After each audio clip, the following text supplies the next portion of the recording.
Nous observons les gens autour de vous pour voir si nous remarquons un signe de transformation. Comment expliquez-vous que lorsque vous marchez dans la lumière, ceux qui vous suivent le plus étroitement restent ternes et laides dans votre vie et votre conduite? Réponse. Premièrement, le suiveur détruit le guide. Suivre quelqu'un ne trouve pas la vérité. Si vous ne comprenez même pas ce qu'est la vérité, il ne peut y avoir ni suiveur ni instructeur. Il n'y a pas de gourou qui peut vous conduire à la vérité. Et suivre quiconque, c'est nier que la liberté que donne la vertu. Ce ne sont pas de simples phrases défaites. Essayez de comprendre la vérité contenue là-bas. C'est-à-dire poursuivre l'autorité de toute nature. C'est de nier l'intelligence. Nous suivons parce que nous sommes dans la confusion. Et à cause de notre confusion, nous avons choisi le guide. Par conséquent, le guide ne peut être déroutant. Monsieur, ne faites pas peu de cas. Choisissez le gourou pour satisfaire sa recherche de sécurité. Et ce qui suit est votre propre projection, votre propre satisfaction et non la vérité. Quand on suit une personne, détruit cette personne et vous-même. Je n'ai pas de followers, pas si peu je suis l'instructeur de quiconque. Si c'était le cas, vous me détruirez et je les détruirais. Dans un tel cas, il n'y aurait pas d'amour entre nous. Il n'y aurait que le suivi. Pour ceux qui suivent et ceux qui dirigent n'ont aucun amour dans leur cœur. Maintenant, l'interrogateur est très intéressé par les gens autour de moi. Pourquoi? Qu'est-ce qui vous intéresse si les autres sont beaux ou laids? Ce qui est important, c'est ma propre condition et pas celle des autres. Si mon esprit est mesquin, étroit, limité, je verrai la même chose chez les autres. Ce désir de critiquer les autres est vraiment extraordinaire. Comment puis-je savoir ce qu'est quelqu'un d'autre si je ne sais pas ce que je suis moi-même? Comment puis-je juger de quelqu'un d'autre si ma mesure est défectueuse? Quel est l'instrument, l'échelle avec qui poids une autre personne lorsque je ne connais pas le processus complet de moi? Et quand j'ai un entièrement de moi-même, il n'y a pas de temps pour juger le d'autre, et moi, ne voulons même pas le faire. C'est l'esprit indolent, agité et inquiet que les juge. C'est l'esprit agité qui s'occupe de la critique des autres. Et comment l'esprit agité peut-il ignorer clairement quelque chose? Ce n'est que lorsqu'il a la capacité d'observer les choses directement et clairement qu'elle est exempte de ces choses. Le troisième point de cette question est le suivant. Comment savez-vous que je traverse la lumière? Vous supposez que je le fais, mais comment pouvez-vous savoir? Ce désir extraordinaire d'accepter les choses et de les admettre comme vraies est l'indication d'un esprit terne. Sinon, ce serait sceptique. Le scepticisme n'est pas le cynisme ni le déni. C'est l'état dans lequel l'esprit n'est pas rapidement convenu, qui n'accepte pas et n'admet pas les choses comme vraies. L'esprit qui l'accepte est à la recherche de clarification ni de sagesse, mais de refuge. Ce qui importe sans aucun doute, ce n'est pas si je passe à travers la lumière, mais si vous le faites. Ce qui compte, c'est votre vie et non la mienne, et le vôtre bonheur. Votre conduite, vos souffrances. Quel avantage y a-t-il de penser que quelqu'un d'autre se promène à travers la lumière? Cela peut être et peut ne pas être, mais quelle valeur avez-vous pour vous? Si vous êtes livré à la souffrance, si vous croyez qu'à la lumière de quelqu'un d'autre, vous devenez un adepte, un copiste, un imitateur. Autrement dit, cela devient un album gramophone, jouant toujours la même chanson sans avoir une chanson dans votre cœur. Il y a encore un autre point dans cette question. Au lieu de me critiquer et de m'attaquer, il investit pour les abonnés. C'est la même chose que d'oublier un enfant au lieu de maintenir le roi. Le roi ne peut pas faire des erreurs. Alors, vous avancez dans l'enfant. Identiquement, vous investissez contre ceux que vous considérez comme mes abonnés. Heureusement, en ce qui concerne moi, il n'y a pas de disciples. Comme je l'ai dit, suivre quelqu'un signifie la destruction. Et c'est le mal du monde à l'heure actuelle. Nous sommes de simples corpistes, de simples imitateurs. Nous continuons à souffrir à la fois politique et religieusement. Et c'est pourquoi nous sommes conduits à la destruction. Non, cela signifie que nous devons devenir des individualistes effrénés, ce qui est l'autre extrême. Mais être un homme qui peut vivre joyeusement, percevoir la vérité pour lui-même, ne nécessite pas de suivi. L'homme heureux ne suit personne. S'il se tranchait, ne suit personne. L'homme qui souffre et qu'il est dans la confusion, qui se met à suivre une autre souffrance, espérant trouver un refuge, et trouvera un refuge. Mais ce refuge est plein d'obscurité. Pourquoi l'esprit humain s'accroche-t-il si tenoli à l'idée de Dieu de différentes manières? Pouvez-vous nier que la croyance en Dieu n'a pas apporté de réconfort et une raison d'être de nombreuses créatures, seules et désolées? Pourquoi voulez-vous que l'homme ce réconfort, prêchant un nouveau type de nihilisme? Réponse. Messieurs, cette question est aussi importante que la précédente, car tous les problèmes humains vitaux sont importants. Par conséquent, ayez la gentillesse de ne pas résister à ce que je dis, mais essayez de le comprendre pour voir. La croyance est le déni de la vérité. La croyance est un obstacle à la vérité. Croire en Dieu, ce n'est pas trouver Dieu. Ni le croyant, ni l'incroyant ne trouveront Dieu, car la réalité est l'inconnu. Et votre croyance ou votre incrédulité dans l'inconnu n'est que l'autoprojet et n'est donc pas réelle. Si vous me permettez de vous suggérer, ne résistez pas. Examinons la question ensemble. Je sais que ça croit et je sais que cela signifie beaucoup dans votre vie. Il y en a beaucoup qui croient, il y a des millions qui croient en Dieu et trouvent le réconfort en cela. Tout d'abord, pourquoi croyez-vous? Croyez parce que cela vous donne de la satisfaction, du réconfort, de l'espoir et donne un sens à votre vie, dit-il. Mais en fait, votre croyance a très peu de signification parce que vous croyez et explorez, croyez et tuez, croyez en un universel et un meurtre à chaque eau. Ni c'est ni de rien. La croyance sépare invariablement les gens. I'll pass. The Hindu, the Buddhist, the Christian, the communist, the socialist, the capitalist, et etc. Croyance, l'idée séparée et ne réunit jamais les hommes. La croyance peut rassembler un certain nombre de personnes dans un groupe, mais ce groupe est opposé à un autre groupe. Ainsi, les idées et les croyances ne sont jamais unificatrices. Au contraire, ils sont séparés, désintégrés, destructeurs. Sa croyance en Dieu est en effet semer des malheurs dans le monde. Bien qu'il vous ait fourni une consolation momentanée, cela vous a en fait donné plus de malheurs et de destruction sous forme de guerre, de faim, de division de classe et d'activités inhumaines de certains individus. Votre croyance n'a donc aucune validité. Si, en fait, se conduisait en Dieu, si c'était une véritable expérience pour vous, ne détruiriez-vous pas des êtres humains? Je ne fais pas de rhétorique. Ayez la gentillesse de regarder les faits. Vous ne croyez pas vraiment en Dieu. Parce que, si cela augmentait, ce serait riche, n'aurait pas de temple, n'aurait pas de pauvres, ne serait pas un philanthrope avec un titre pompeux, après avoir exploré leurs semblables. Sa croyance en Dieu est donc sans valeur. Et bien que vous vous donnez une consolation temporaire, même si vous compensez vous et vous cachez de votre affliction, donnez-vous un moyen respectable de s'échapper. Reconnu par l'humanité comme sanctifiant, il n'a aucune validité, n'a aucune signification de quelque sorte que ce soit. Ce qui a du sens, c'est votre vie, la façon dont vous vivez, la façon dont votre serviteur traite, la façon dont il regarde un autre être humain. Ainsi, quel clou n'est pas une négation? Ce que je dis, c'est que le semis de la souffrance s'accroche aux illusions, qui vous aident à vous exempter de regarder les choses telles qu'elles sont vraiment. Regarder un fait de front, c'est être libre du fait. Et la croyance est un obstacle à la perception de ce qu'elle est. Après tout, votre croyance est le résultat de votre conditionnement. Vous pouvez être conditionné à croire en Dieu. Et un autre homme peut être conditionné à ne pas croire, à nier l'existence de Dieu. Par conséquent, la croyance empêche une réelle connaissance de ce qu'elle est. Et réaliser la vérité de ce fait, c'est être exempt de croyance. Ce n'est qu'alors que l'esprit peut enquêter et savoir s'il y a cette chose appelée Dieu. Maintenant, qu'est-ce que la réalité?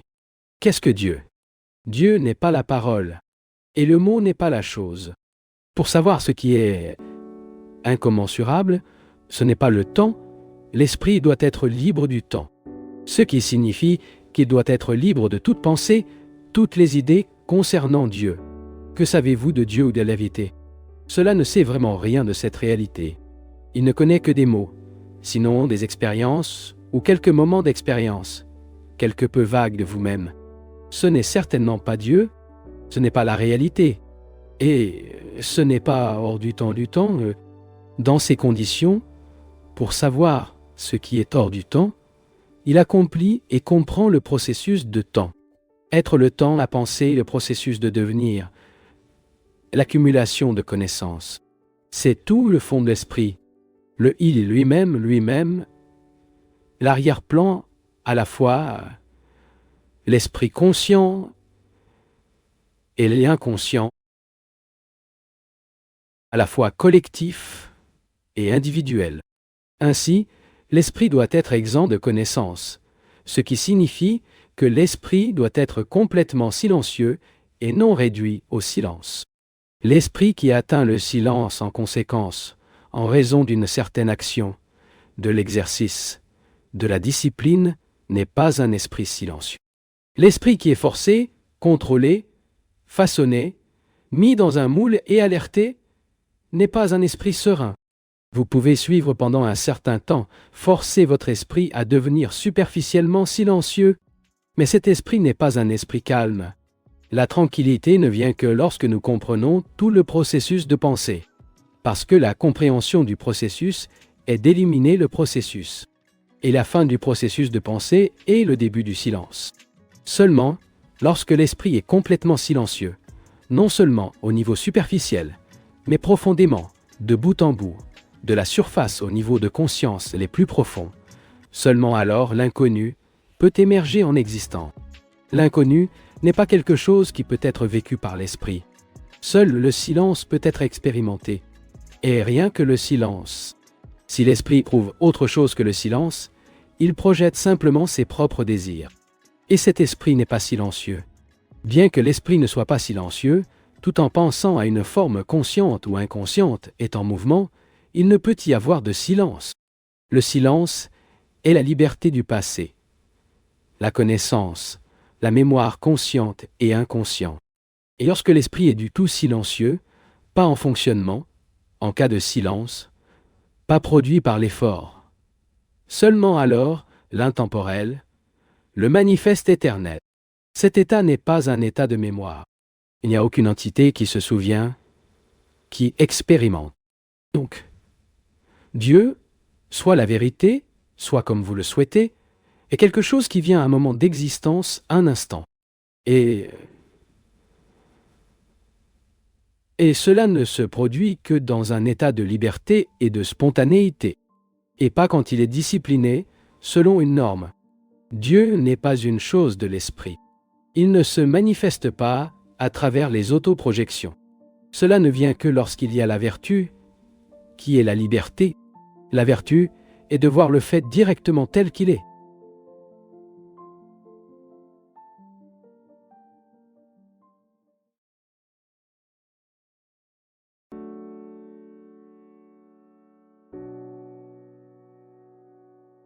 Plus nous vous entendons, plus notre impression qu'elle prêche le renoncement à la vie. Je suis un employé du secrétariat, j'ai 4 enfants et ne gagne que 125 roupies par mois. Voulez-vous avoir la gentillesse d'expliquer comment je peux m'efforcer la lutte sombre pour l'existence, la nouvelle façon dont vous défendez? Pensez-vous vraiment que votre message peut avoir une certaine signification pour les affamés et les travailleurs qui vivent en salaire? Avez-vous déjà vécu avec ces gens? Tout d'abord, nous réglerons la question de savoir si j'ai déjà vécu avec ces personnes. Cela implique, il n'est pas vrai que pour comprendre la vie, une personne doit passer par toutes les phases de la vie, toutes les expériences, doit vivre avec les pauvres et les riches, doit mourir de faim et se soumettre à toutes les conditions d'existence. Résumer le problème, devons-nous passer par les guets pour connaître l'état de la sobriété? Une seule expérience parfaitement comprise ne suffit pas pour révéler tout le processus de la vie. Besoin d'un homme passe par toutes les phases de la vie, pour connaître la vie. S'il vous plaît, que ce n'est pas pour échapper à la question. Au contraire, nous pensons que, pour connaître la sagesse, nous devons passer par toutes les phases de la vie et toutes les expériences. Des riches aux pauvres, du mendiant au roi. Est-ce exact? La sagesse est-elle l'accumulation de nombreuses expériences? Ou la sagesse peut-elle être trouvée dans la compréhension parfaite d'une expérience? Parce que nous ne comprenons jamais une expérience complètement et parfaitement. Nous vivons de l'expérience dans l'expérience, en espérant le salut, un refuge, un peu de bonheur. Nous l'avons fait de nos vies un processus d'accumulation continue d'expériences. Et c'est donc une lutte sans fin, une bataille constante à atteindre, d'acquérir quelque chose. Un tel mode de vie est sans aucun doute savoureux. Et partout, tu ne penses pas? Il ne sera pas possible de comprendre le sens total d'une expérience et donc de comprendre l'amplitude entière et l'ensemble profondeur de la vie? Je dis que c'est possible et que c'est le seul moyen de comprendre la vie. Quelle que soit l'expérience, quel que soit le défi et la réaction à la vie, si nous pouvons comprendre complètement cette expérience, elle n'a aucune signification à la recherche d'autres expériences, qui devient une pure perte de temps. Parce que nous ne pouvons pas le faire, nous avons inventé l'idée illusoire que, en accumulant l'expérience, nous arriverons au dernier tige de sable où. Mais l'interrogateur veut également savoir si je prêche le renoncement à la vie. Qu'entendons-nous par vie? Je pense au problème à haute voix. Suivons donc ensemble. Qu'entend-on par la vie? Vivre n'est possible que par rapport, n'est-ce pas? S'il n'y a pas de relation, il n'y a pas de vie. Être est d'être en relation. La vie est un processus de relation, étant en communion avec quelqu'un d'autre, avec 2 ou 10, avec la société. La vie n'est pas un processus d'isolement, de recyclage. Mais pour la plupart d'entre nous, la vie est un processus d'isolement, n'est-ce pas? Nous avons du mal à isoler en action dans les relations. Toutes nos activités visent l'autoclose, la limitation, l'isolement. Et dans ce même processus, il y a des frictions, de la tristesse et de la douleur. La vie est la relation, et rien ne peut exister isolément. Par conséquent, il n'est pas possible de retirer la vie. Au contraire, il est nécessaire de comprendre les relations, leurs relations avec leurs femmes, leurs enfants, la société et la nature. La beauté de cette journée, les rayons du soleil sur les eaux, le vol d'un oiseau, avec les choses qu'il a et les idéaux qui vous gouvernent. Pour comprendre toutes ces choses, un homme ne s'éloigne pas d'eux. La vérité ne se trouve pas dans le recyclage et l'isolement. Au contraire, isolément, qu'il soit conscient ou inconscient, il n'y a que des ténèbres et de la mort. On voit donc que je ne préconise pas la désertion de la vie, la suppression de la vie. Au contraire, nous ne pouvons comprendre que la vie en relation. Parce que nous ne comprenons pas la vie, nous faisons constamment des efforts pour nous rétracter et nous isoler. Et ayant créé une société basée sur la violence, la corruption, elle devient Dieu, notre dernier isolement. Je veux toujours connaître l'interrogance, car gagner si peu peut vivre la vie dont nous parlons. Maintenant, en premier lieu, gagner la vie n'est pas seulement un problème de l'homme qui gagne peu, mais aussi le vôtre et le mien, n'est-ce pas? Il peut avoir un peu plus d'argent, il peut être dans une bonne situation, avoir un meilleur travail, une meilleure position, un dépôt plus important dans la banque. Mais le problème est aussi le vôtre, autant que le mien. Parce que cette société est quelque chose que nous nous créons tous, tandis que nous tous les trois, moi, vous et un troisième, ne comprenons pas vraiment nos relations, nous ne pouvons réaliser aucune révolution dans la société. L'homme qui a un estomac vide ne peut pas sans aucun doute chercher la réalité. Vous devez d'abord vous nourrir. Mais l'homme qui a un estomac plein, cela correspond certainement à la responsabilité directe de prendre soin qu'il y ait une révolution fondamentale dans la société, que les choses ne continuent pas dans l'état dans lequel ils se trouvent. Penser et ressentir tous ces problèmes en profondeur se bat beaucoup plus dans ceux qui ont le temps, ceux qui ont des loisirs, que pour l'homme qui gagne peu et vit dans une énorme lutte pour la subsistance, qui n'a pas de temps et est épuisé par cette société corrompue et exploitant. Alors nous sommes moi, et c'est moi. Tout le monde, nous avons un peu plus de temps et de loisirs que nous devons pleinement répondre à ces problèmes. Cela ne signifie pas que nous devons devenir des conférenciers professionnels, offrant un système pour remplacer l'autre. C'est à vous et à moi que nous ayons le temps, que nous avons des grooves à penser, à trouver un moyen de trouver une nouvelle société, une nouvelle civilisation. Maintenant, qu'arrive-t-il au pauvre homme qui gagne 125 roupies ou quelque chose? Vous devez soutenir votre famille. Vous devez accepter les superstitions, les tantes, les neveux de votre grand-mère, etc. Doit se marier en fonction d'une certaine norme, pratique ou puja, pratiquer des cérémonies et accueillir à toutes ces absurdités superstitieuses. Il est collé à ce modèle. Et si nous nous révoltons, nous les gens respectables, nous l'étranglons. Donc, le bon mode de vie est votre problème, autant que le mien, n'est-ce pas? Mais pour nous, surtout, quel que soit le bon mode de vie, nous sommes satisfaits et reconnaissants si nous avons un emploi et que nous tenons ainsi une société, une civilisation qui rend impossible un bon mode de vie. Monsieur, ne considérez pas théoriquement la question. Si vous trouvez une profession inappropriée, faites-vous vraiment quelque chose à propos de cette situation? Ne voyez-vous pas que la révolution produira dans votre vie et la vie de ceux qui vous entourent? Mais s'il y a eu indifféremment et se poursuit comme auparavant, car il y a un bon travail pour vous, il n'y a pas de problème, il est tout à fait évident qu'il continuera de provoquer des souffrances dans le monde. Pour l'homme qui a très peu d'argent, il y a un problème. Mais lui, comme nous les autres, n'est que intéressé à en avoir plus eux. Et lorsque vous pouvez en avoir plus, le problème continue d'exister. Parce qu'alors il en veut encore plus. Eh bien, quel est le bon mode de vie? De toute évidence, certaines professions sont nocives pour la société. L'armée est nocive pour la société, car sa fonction est de planifier et d'inciter le meurtre au nom de la patrie. Parce qu'ils sont nationalistes, partisans des gouvernements souverains, ont les besoins des forces armées pour protéger leurs biens. Et la propriété est beaucoup plus importante pour vous que la vie de votre enfant. C'est pourquoi il y a la conscription, c'est pourquoi l'enseignement militaire dans les écoles est encouragé. Ainsi, au nom de sa patrie, il détruit ses enfants. Votre patrie est vous-même, identifiée. C'est votre propre projection. Et avec le culte de la patrie, il sacrifie les enfants au culte de vous-même.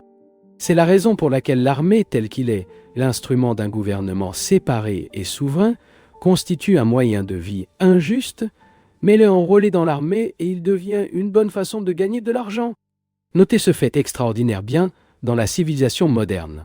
Sans aucun doute, l'armée est un moyen de vie injuste, car il est basé sur la destruction planifiée et calculée. Tant que vous et moi ne réalisons pas cette vérité, nous ne pouvons pas créer une société différente.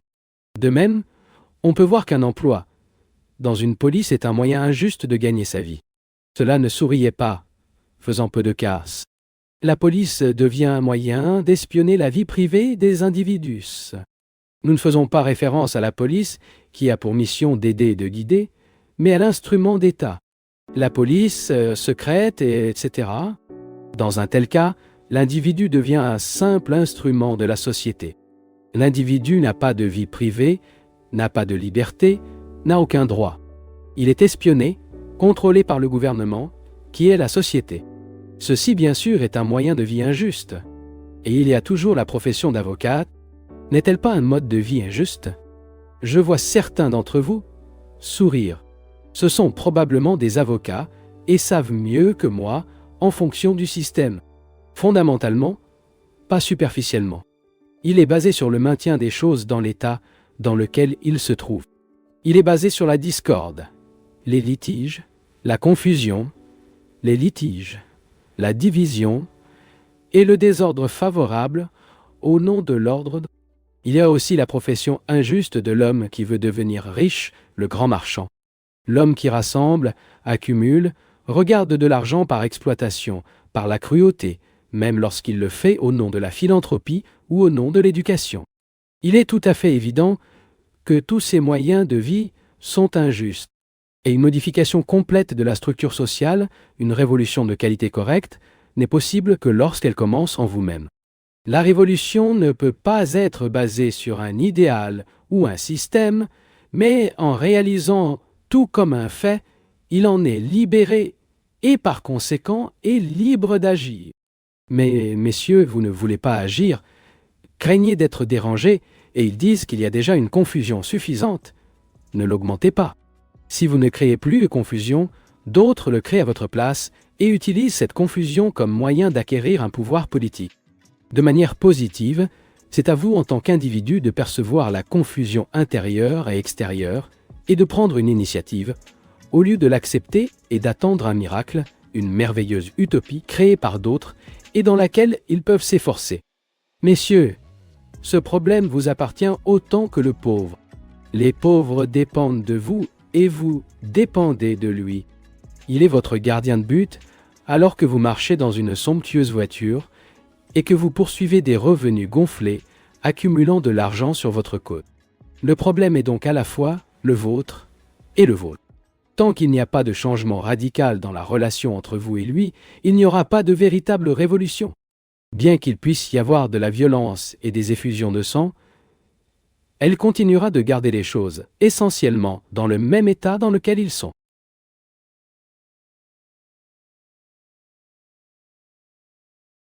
Si tu es resté jusqu'à la fin, si tu as pris le temps d'écouter, cela te distingue déjà de la majorité. Like, commente d'où tu nous regardes et jette un œil au lien dans la description. Tu trouveras sûrement d'autres contenus qui poursuivent cette conversation avec toi. Merci, une grande accolade et à la prochaine.